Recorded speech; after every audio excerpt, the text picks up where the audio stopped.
So I just want to share my experience with Mast Cell Activation Syndrome and medications. And this, of course, is not medical advice. I am simply sharing what I eventually decided to use as medication, working with an MCAS doctor, and just the research that I did and how I'm actually using it as part of an integrated approach. So there are ways where we can turn to medication that might be, we're kind of looking for the pill to just cure the problem. And obviously one of the risks with that is that if we are leading a lifestyle that's not sustainable in terms of the amount of stuff we're doing, the pressure we're putting on our body, the kind of choices we're making with nutrition, with exercise, obviously at some point there's going to be a repercussion for that. So in the very beginning, I studied nutritional therapy because, I wanted to know about root causes. I wanted to know about how nutrition could, I saw food as medicine, and I am a fan of lifestyle medicine in that I believe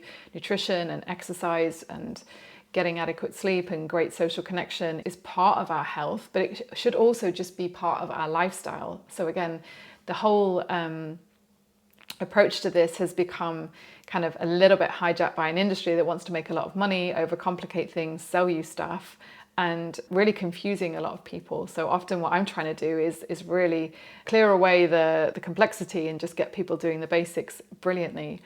But just coming back to my kind of approach to medication, I didn't really take hardly any before falling ill with all of this. And as I said, 7 years was my journey. And I got to a point in it where I was like, just give me something. I don't care, just give me something. I want my life back. And I did all of the herbs, as I said, like Western herbs, Chinese herbs, all of the functional medicine supplements. I tried everything. So eventually gastro started to give me antidepressants and dopamine agonists, antagonists. So things like prucalopride, domperidone, just stuff to try to get the gut moving. I did the antibiotics for SIBO after trying all the herbs and they didn't work. So I was very much just like, I was almost just losing so much faith. I was like, I don't care. And then I went down the route of actually doing medical cannabis with the National Health Service in the UK. So just after COVID, there were some clinics offering really well prescribed. You do the CBD oil in the day and the THC overnight, and they dose it very personally.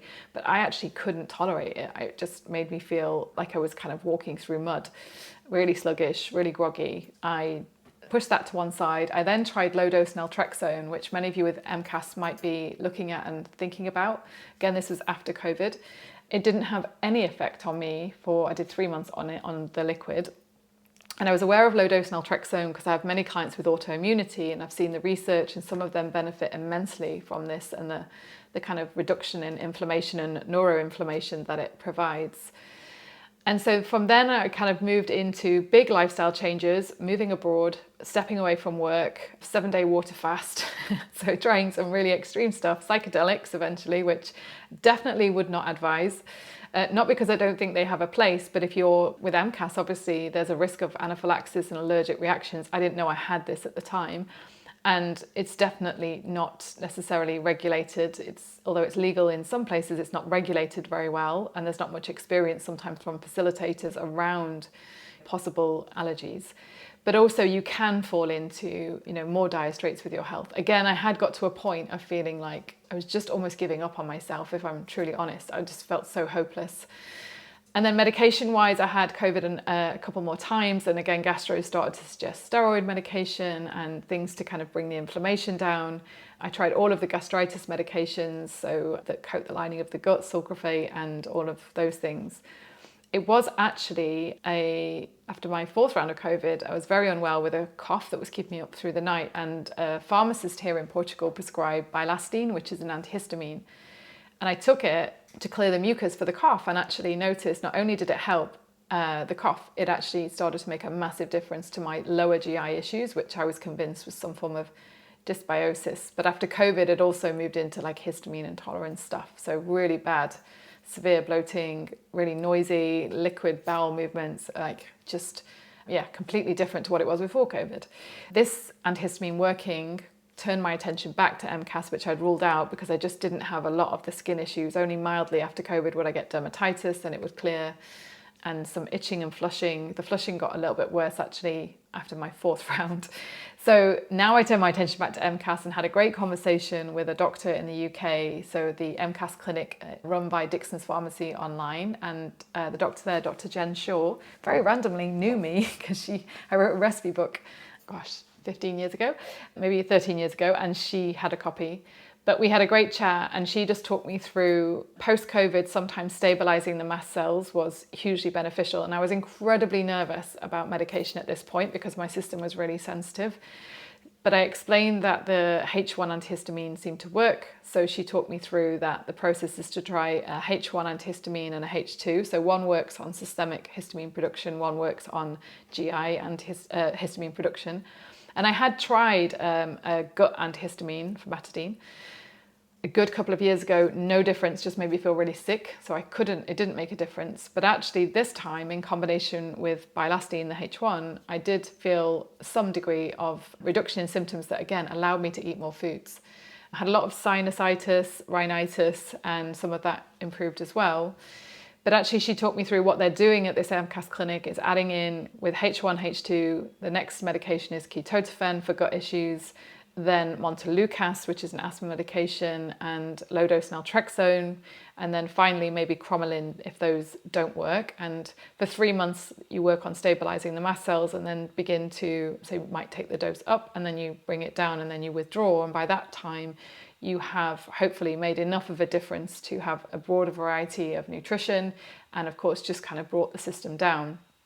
And so what I just wanted to share was at this point I had a mind-body routine, so I was doing everything I felt possible, and I added in the Ketotifen, which made a huge difference to my GI system and my sleep. So I was then able to get a decent night's sleep and to eat more foods, get all of my, not all, but a lot of vegetables back in, get the rainbow back on my plate.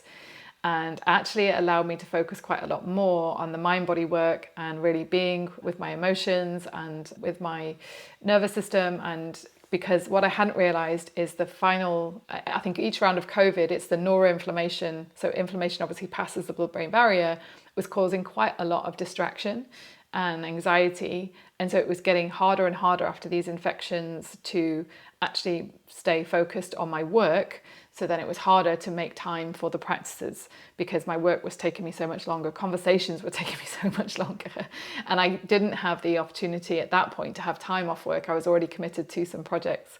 So this gave me the chance to be more productive at work and then actually dedicate more time to resting and as I said, my mind-body practices. So I found the Ketotifen and the LDN, low-dose Naltrexone, she added it back in, and those two have been really helpful. And so what I've done is kind of commit to a couple of months taking them and then see what happens, either take the dose down, maybe trial without. Montelukast I trialed, didn't seem to make, it actually made me feel a bit nauseous overnight and didn't seem to add anything. And I still have enough symptoms that I'm not going to take these medications and just run with it and go back to the life that I had before. There's no way I can do that. There's some small amount of symptoms, but and I am just having a few foods that actually trigger these symptoms because I want to also work with that neutrality, switching off the neurocircuits, feeling the food is safe, not over focusing on the food. But it's definitely helped with that aspect as well. I'm not focusing so much on the food and I'm able to be a bit more aware of what's going on for me at work, what's going on for me in relationships with others, and actually dedicate a bit of time to, anything from, as I've said, somatic practices to just being out in nature and just being in the sensory experience. So the things that I know really help my nervous system. So I share that in case you are curious, and I know lots of people have a completely different experience. I'm also aware that these medications could stop working, which is why I again encourage you, and this is definitely a commitment I've made to myself, to continue to do everything possible in terms of the emotional work, emotional allowing to stabilize the nervous system, and to begin to have that ability to improve interoception and all the skills that we need, and to be able to kind of connect with our body, look after our body, care for it, understand our needs, and also not be scared of our own biology as well. So again, this is not medical advice. I just wanted to share where I was. And on the supplement side of things, which I'll talk about in a separate video. Again, the focus for me has gone very much to how can I support mast cells and my nutrient intake and just repairing tissues that might be damaged as a result of inflammation, rather than believing a supplement is actually going to cure me and get rid of this condition. Again, that's just kind of, we call it, sometimes green doctoring, when nutritionists are just chucking one nutrient, you go down the thiamine rabbit hole, or, all sorts of stuff with MCAS, histamine, which is the DAO, and the vitamin C, and everyone will tell you that it's this one supplement, or this is gonna, kind of be the game changer. And I will also cover nutrigenomics, because that's also talked about a lot in functional medicine and nutrition, and often people start to feel like this is a result of kind of, an environment clashing with their genes. And I've really followed the work of Ben Lynch. I know about, the kind of methylation, dirty genes, all of that. I followed it intensely for a while. I'm an ApoE4 carrier, so higher risk of Alzheimer's. My granddad died of Alzheimer's, breast cancer's in the family. I was very much fixated on all of that, and really feel like I was missing the wood for the trees, because I was just, bent on getting all that information. I wasn't actually enjoying my life, doing anything. I was getting more fearful of life, in fact, mold, alcohol, toxins. And so actually getting sicker as a result of just more knowledge and believing my genes were a big factor in that. So again, I just want to encourage you to always be thinking about stepping back, bigger picture, and sometimes the simpler things are going to be more effective. So I hope you enjoyed this video. I'm happy to share. Again, I don't know where I'll go further with this in terms of after a couple of months on these medications, but I will feed back my experience.